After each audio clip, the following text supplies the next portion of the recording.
Hi, lovely one. So I'm here for your lunar eclipse forecast. So the full moon lunar eclipse is happening on the 28th of October at 5 degrees and 9 minutes of Taurus. And that's happening 11:44 a.m. That's GMT time. So this is actually a partial eclipse. It just means that the sun moon the sun and moon are not in alignment. So eclipse is still intense as we're in the midst of it, I'm sure you know, but it might just be a little bit less intense. But I know many of us have been going through lots of changes and, transitioning into new versions of ourselves. And I know for me, it's like I've been going through lots of shifts and having to shed the old identities of who I was and old dreams and visions I had that just don't light me up anymore. So that's natural when we're in eclipse. So don't worry, you're not alone in this. I know so many people have gone through like intense dark nights of the soul. And I'm sure many of you know what I'm talking about, but that's kind of the energy we're in with an eclipse. So this is the last eclipse on the Taurus Scorpio axis. So the first eclipse on this axis was back in November 2021. So it's kind of wrapping up the themes of Taurus and themes related to Taurus and Scorpio. So, you can also look for extra detail at which life areas that Taurus and Scorpio rule in your chart. But if not, I'm going to give a general overview for it. So this is almost like the final nudge. This eclipse is helping us wrap up the details of that first eclipse back in November 2021. So have a think back to, what was happening for you. It started this theme, and Taurus relates to like our self-worth, abundance, and money, resources, things that are tangible. It's an earth sign. You can think of the bull with this archetype. And because the moon is at home in Taurus, this full moon is really bringing our attention to like our emotional needs. And I know myself, I'm really learning more and more about boundaries and honoring like what I need to say no, because actually saying no to somebody or something is saying yes to yourself, right? But it takes practice sometimes, doesn't it? Because for us that are sensitive, we feel like we want to please others, but actually we've got to learn how to put our needs first. And it's not that we seek outside of ourselves for that we actually fill our cups up and do the things that create the space we need. So just make sure as a reminder that you're creating some time and space for you around this eclipse, because as I shared in my email yesterday, otherwise the body will slow you down by, an illness or some situation. So let's make it easier so the universe doesn't have to do that, or your body doesn't. So that's a Taurus theme. And then we look to the opposite sign of Scorpio. And Scorpio themes go really deep. We've just entered Scorpio season as well. So this archetype is really about facing our shadows and, shedding the old so we can actually transform. And whereas, Taurus is earth and very practical, Scorpio is fixed water. So if you think of ice, that water has transformed and frozen into a block of ice. And there's a real resilience and passion to Scorpio. If you know anyone that's got strong Scorpio, these people are really not scared to dig into their shadows. Yeah. So with this eclipse, it may be bringing more of our shadows up, or we see where we're holding on to like facades and pretenses. And I find that's often due to we fear that we're not good enough as our authentic selves. So, you know, we create a mask because it feels safer. But just allowing yourself to be fully authentic, you know, I've realized that sometimes where I shut myself down in my part-time job is, you know, with my colleagues, and I'll be like, I'm on a different wavelength with people. And so I sometimes sit there in silence because I don't want to be judged, right, or seen or experiencing conflict, right? So this energy may bring inner conflict to us because it's illuminating where we're not being authentic. Yeah, that could be. So think about the areas of your life where you may be hiding behind facades and not being your authentic self. So, you know, a question related to this, the Taurus full moon is, you know, where are you not getting your needs met? Is it in a particular relationship? Is it in your work? You know, ponder, journal on this question. And, you know, talked about boundaries. I struggle with boundaries. I hold my head up high. I'm still learning. You know, how and where do you need to create healthy boundaries? You know, for me, I realize it could be as simple as going, you know, to my partner, right, I'm not gonna like, right, do you want to watch this documentary? No. And actually just taking myself upstairs and reading a book because I need that quiet time to myself. I am getting better at this, but I'm sure some of you can relate.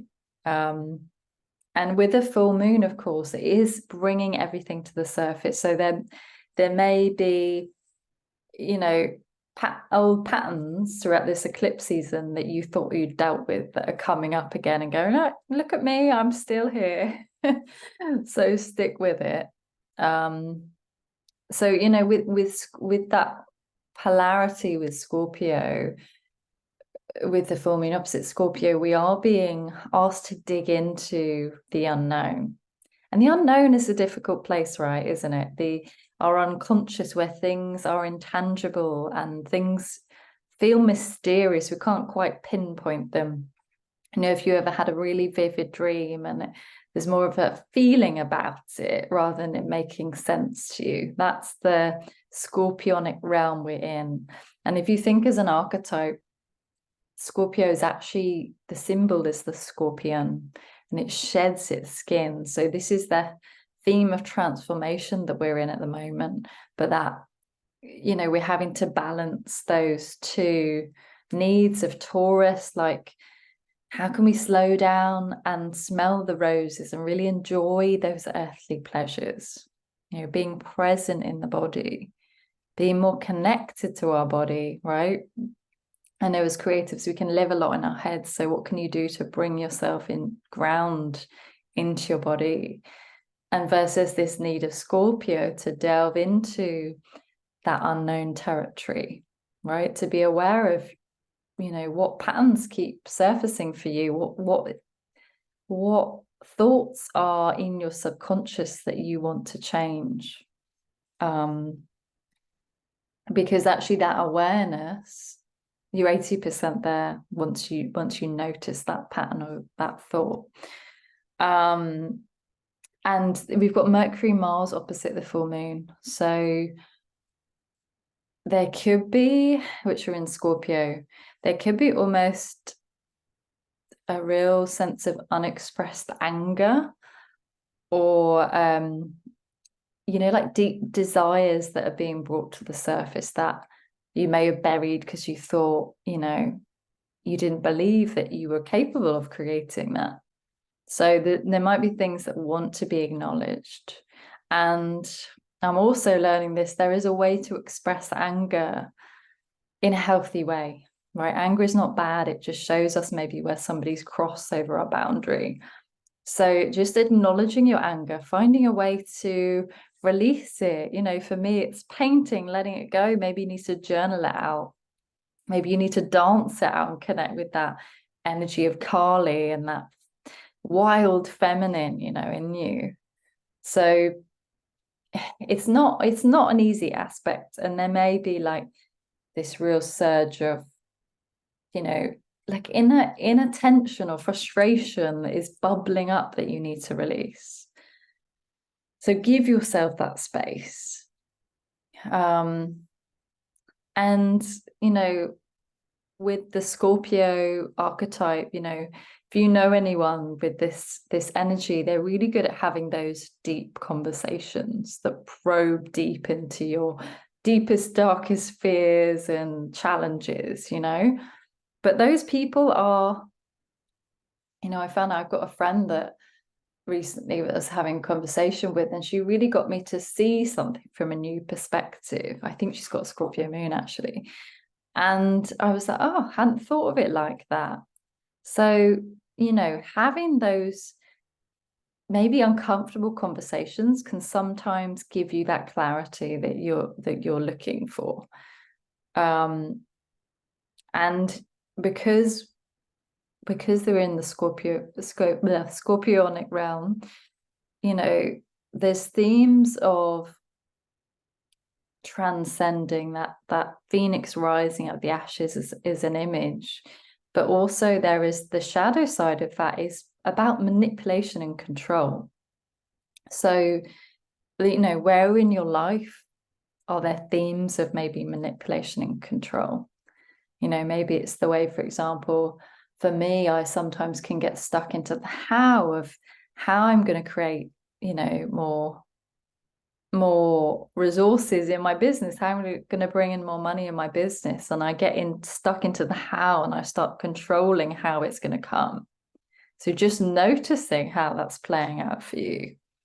And Jupiter's conjunct the full moon, which is a really lovely aspect, and it's helping us grow emotionally in big ways. And actually Jupiter expands whatever it touches. So it's almost like our capacity to be with our emotions is strengthening. You know, sometimes as humans, we don't want to see the uncomfortable feelings. We don't want to feel them. So this full moon is actually going, it's okay to sit with that. It's okay to sit with that anger or whatever is surfacing for you. Let it be and release it. So, and also Jupiter's in a trine with Venus, which is a really lovely aspect. So, you know, it might be that your artistic expression, you feel really inspired to create, and you know, your relationships, your romantic relationships feel really expansive and they're helping you grow as a person. And then we've also got Uranus in a trine to Venus. So there's a lot going on with Venus, and Venus is about our relationships and about money and creativity. So those themes may be something you want to focus on over the eclipse. You know, is it you want to make more space for particular friendships, or you want to really make more time to pursue your creative outlets? So with that Uranus, we might get sudden bursts of inspiration and clarity about those parts of our life. Excuse me. So yeah, just to remind you, with an eclipse, it could feel like a crisis point. And from experience, those crisis points can be really tough. You know, those dark nights of the soul, which I think many people are going through right now. And, you know, I just want to say I know it's really hard when we're in that place, because it feels like we're in that dark tunnel. We don't know when it's going to end. But if you can really just surrender to it and just take each day as it comes, that is the best advice I could give from my dark nights of the soul experiences. It's hard to plan far ahead when things are shifting and you're almost transitioning into a completely new person. So, go with the flow, and really give yourself space for those, spiritual practices, and to be creative to help you release those emotions that are surfacing. Yeah. And also, it's actually not a weakness to ask for help. So many of us struggle and we feel like it's a weakness, but at this time, just get that support you need. Maybe it's just talking to a friend that you're in, sharing what's going on for you, or a mentor or a teacher. Because I remember going through a dark night of the soul with my Saturn return, and I was actually having one-to-one mentoring, and it was incredibly helpful to just have a safe space to be held in. And it was like I couldn't always make sense of what was going on. And actually that's when I had Pluto conjunct my sun, which is a really intense transit. And I just couldn't see the light. But somebody holding you and almost asking the right questions is a really powerful way of you getting that clarity and moving back to your deep soul, right? Because we can often get off track, and we get into the shoulds, and we get into the things that don't really light us up. And sometimes we need that friction to reroute us, as challenging as that can be. I'm being rerouted right now, which I shared about. But it's always for our higher good. Just remember that. It's always for your higher good. Yeah, and we've also got Neptune. I'm just going to turn my light on because it's got a bit dark.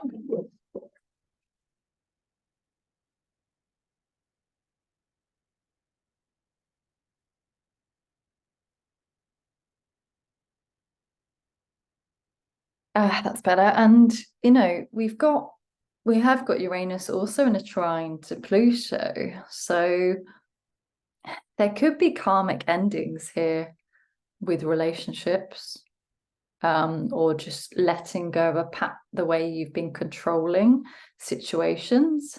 And it could feel quite erratic. So just be aware of that. That's why I said move gently. And as another aspect of Venus, we've got Neptune opposite Venus. So just be aware that there's a very dreamy aspect that helps us connect with our imagination. So we might get lost in painting or writing, whatever it is you do, where it feels like time stops, when you're in that meditative space. So give yourself that space, but just be careful that you don't escape reality, because Neptune has a tendency to just check out of reality. I very much know that as a Pisces rising. So just be aware that you're not getting too detached from reality. It's good to dream and escape for a bit, but don't spend like long, all day doing that. So yeah, and make sure you protect your energy.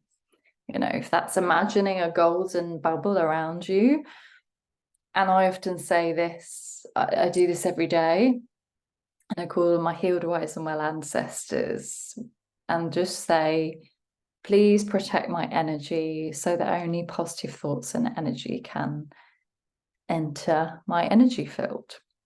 Okay, so I'm sending you much love, and you are stronger than you know. And through the eclipse, things will not be the same again, and you will come out and you will be able to look back with clarity and understand why those intense things had to happen, for you to be more aligned with who you really are. So do let me know, how are you feeling at this eclipse? Let me know underneath the video. And yeah, send you lots of courage and strength at this time. Bye for now.